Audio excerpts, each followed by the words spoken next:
BDJS BJPയുമായി ചേർന്ന് NDAയുടെ കക്ഷിയായി രാഷ്ട്രീയ പോരാട്ടം നടത്തുന്ന ഒരു പ്രസ്ഥാനമാണ്. 20 ലോക്സഭാ മണ്ഡലങ്ങളിൽ 4 ഇടങ്ങളിൽ മത്സരിച്ചത് BDJS ആയിരുന്നു. കഴിഞ്ഞ തവണ വയനാട്ടിൽ മത്സരിച്ച BDJSന്റെ നേതാവ് തുഷാർ വെള്ളാപ്പള്ളി ഇക്കുറി മത്സരിച്ചത് കോട്ടയത്താണ്. അത്തരത്തിൽ BDJS BJPയോടൊപ്പം നിൽക്കുമ്പോൾ ഇടതുപക്ഷം പറയുന്നത് പോലെ SNDPയെ BJPയുടെ പാരലൽ പാർട്ടിയായി മുൻപോട്ട് കൊണ്ടുപോകുകയാണോ വെള്ളാപ്പള്ളി നടേശൻ എന്ന് ചോദിക്കുമ്പോൾ ആ ചോദ്യത്തിന് വെള്ളാപ്പള്ളി നടേശൻ നൽകുന്ന മറുപടി ഇങ്ങനെയാണ്.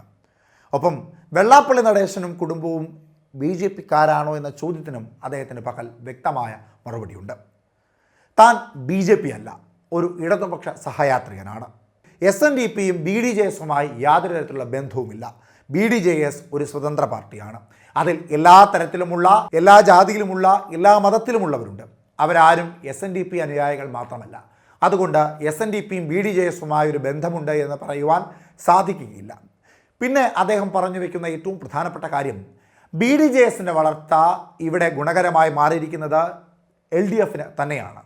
2021 നിയമസഭാ തെരഞ്ഞെടുപ്പിൽ ഇടതുപക്ഷം പലയിടങ്ങളിലും വിജയിച്ചു പോയതിൻ്റെ പ്രധാന കാരണം BDJS തന്നെയാണ്.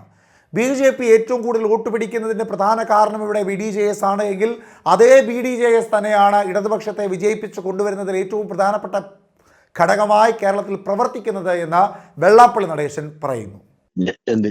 ഞങ്ങൾ ആരും BJPക്കാരല്ല. എൻ്റെ മകൻ ഒരു പാർട്ടി കൊണ്ട് നടപ്പുണ്ട്. സത്യം പറഞ്ഞാൽ ആ പാർട്ടി എന്ന് പറഞ്ഞാൽ അതാണ് ഇന്ന് ഇടതുപക്ഷത്തിന്റെ ഐശ്വര്യം. ഈ ത്രികോണ മത്സരം എപ്പോഴും ഇടതുപക്ഷത്തിന് ഇപ്പൊ നല്ലതാണ്. ആ ഇടതുപക്ഷത്തിന്റെ ഗുണം എന്താണ്? അതാണ് ഞാൻ പറഞ്ഞത്. NDA എന്ന് പറഞ്ഞാൽ ഇന്നത്തെ ഇടതുപക്ഷത്തിന്റെ ഐശ്വര്യമാണ്. ഇപ്പൊ പരസ്യമായി എറുത്തെങ്കിലും രഹസ്യമായി നിങ്ങൾ ആലോചിച്ചാൽ മതി.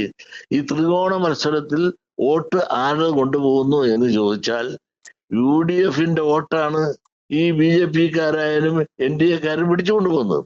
അതിന്റെ ഗുണങ്ങൾ ഇന്നും LDFന് കിട്ടിക്കൊണ്ടിരിക്കുകയാണ്. ഞങ്ങൾക്ക് BJPക്ക് ആളെ റിക്രൂട്ട് ചെയ്ത് കൊടുക്കേണ്ട ജോലി എനിക്കില്ല. അങ്ങനെ കൊടുക്കാൻ ഞാൻ ഒരിക്കലും നിൽക്കുകയില്ല. ഞാൻ BJPക്കാരനല്ല.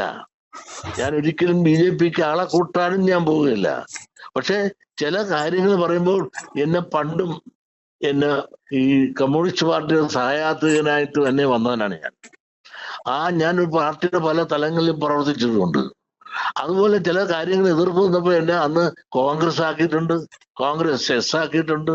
അങ്ങനെ പലപ്പോഴും പലതും ആക്കി ഇഷ്ടക്കുറവ് വരുമ്പോ ഇഷ്ടമില്ലാത്ത അച്ചി തൊട്ടതെല്ലാം കുറ്റമെന്ന് പറഞ്ഞ പോലെ ഇഷ്ടമല്ലെങ്കിൽ അവരെ മറ്റു കാര്യങ്ങൾ പറഞ്ഞ് ആണിയടിക്കുക എന്നുള്ളത് ഈ പാലസ്തീൻ പ്രശ്നം ഉൾപ്പെടെയുള്ളവര് എടുത്തുകാട്ടിക്കൊണ്ടും അതോടൊപ്പം തന്നെ മുസ്ലിങ്ങളെ പ്രീണിപ്പിക്കാൻ കാണിച്ച അമിതമായ ആവേശം വളരെ കൂടി പോയില്ലേ?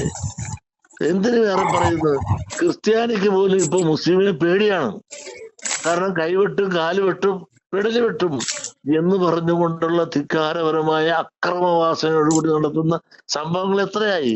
പള്ളി കയറി വെട്ടിയില്ലേ? പള്ളി കയറി വെട്ടിയപ്പോൾ അതിനെ എതിർപ്പ് അത് ശരിയായില്ല എന്ന് നമ്മുടെ ബഹുമാന്യായ മുഖ്യമന്ത്രി പറഞ്ഞപ്പോൾ പിണറായിയും ഈ കൂട്ടരെ എതിർത്തില്ലേ? അപ്പൊ ഇവരെ എന്ത് ചെയ്താലും അതിനെ അംഗീകരിച്ചുകൊണ്ടും മാത്രം സംസാരിച്ചില്ല എങ്കിൽ അവരെ തേജവധം ചെയ്യുക. അതിനകത്ത് എല്ലാവരും ഉണ്ട്. BDJS ഇതൊന്നും ഞങ്ങളാരും ഇതിനകത്ത് സജീവമായിട്ട് നിൽക്കാറില്ല. BDJSനെ ഇവര് ഉപയോഗിക്കല്ലേപ്പാ. നേരെ പറയാൻ BDJSന്റെ പ്രവർത്തനം ഇടതുപക്ഷത്തിന് ഗുണമല്ലേ? അതെന്താണെന്ന് വെച്ചാൽ ഇവര് ഇടതുപക്ഷത്തോടു കൂടി വേണമെന്ന് ആരും ആവശ്യപ്പെടുന്നത്, അല്ലെങ്കിൽ അവരുമായിട്ട് ചർച്ച ചെയ്യണ്ടേ? അതൊക്കെ പൊളിറ്റിക്കലാണ്. കമ്മ്യൂണിസ്റ്റ് പാർട്ടിയുടെ ഇപ്പോഴത്തെ ജില്ലാ സെക്രട്ടറി ഇപ്പൊ 2 ടേമായിട്ട് ജയിച്ചുകൊണ്ട് പോകുന്നു എങ്കിൽ UDFന്റെ കുറെ അധികം വോട്ടുകൾ പിടിച്ചു മാറ്റാൻ ഈ BDJS സാധിക്കുന്നുണ്ടാണ് അവിടെ LDF ജയിക്കുന്നത്. പിന്നെ എന്തുകൊണ്ടാണ് BDJS ഇടതുപക്ഷവുമായി ഒരു സഖ്യത്തിന് തയ്യാറാകാത്തത് എന്ന ചോദ്യത്തിനും വെള്ളാപ്പള്ളി നടേശന് പക്കൽ മറുപടിയുണ്ട്. ഇതുവരെയും BDJSുമായി ഇടതുപക്ഷം ഒരു ചർച്ച നടത്തിയിട്ടില്ല. BDJSനെ ക്ഷണിച്ചിട്ടുമില്ല. രാഷ്ട്രീയപരമായ ഒരു സംവാദമോ ചർച്ചയോ BDJS-ഉമായി LDF നടത്തിയിട്ടുമില്ല. അങ്ങനെ നടത്തിയാൽ ഒരു പക്ഷേ BDJS LDF-നും അനുകൂലമായ നിലപാടെടുത്തേക്കാം. അതുകൊണ്ട് ഒരു കാര്യം വ്യക്തമാണ്, ഇത് NDAയോടൊപ്പം മാത്രം നിൽക്കുന്ന ഒരു പ്രസ്ഥാനമല്ല, സ്വതന്ത്രമായൊരു പ്രസ്ഥാനമാണ്. ആ സ്വതന്ത്ര പ്രസ്ഥാനം ഇടതുപക്ഷം വിളിച്ചാൽ ഇടതുപക്ഷം BDJS-ൻ്റെ നയങ്ങളുമായി പൊരുത്തപ്പെട്ടു പോകാൻ തയ്യാറാണെങ്കിൽ BDJS-ഉം പോകുമെന്നാണ് വെള്ളാപ്പള്ളി നടേശൻ പറയുന്നത്.